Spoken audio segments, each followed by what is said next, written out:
Hello po. Good day. Ito po yung binili naming massager from TechLove. Nabili po namin siya sa Lazada. Ina-address po nito ang problema sa carpal tunnel po ninyo.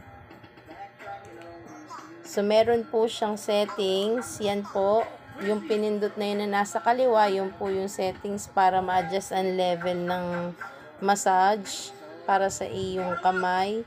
At yun naman pong nasa kanan ay para po doon sa heat.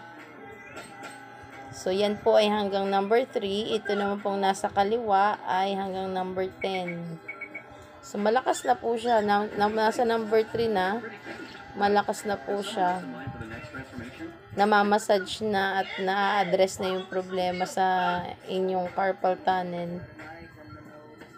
Okay ito para sa amin kasi pwede mo siyang magamit kahit na ikay nagda-drive, kahit na ikay namamalansya. So, hindi basta-basta maninigas ang kamay mo pag ito ay suot mo. So, yung durability niya ay amin pang itetest. Pag ginagamit namin siya regularly, naglo-lowbat siya, pero mabilis naman siya mag-charge. Mabilis naman siya mag-fully charge. So, yun. Maganda naman po ito. Gusto po namin ito. Nire-recommenda namin bilhin nyo. Thank you po.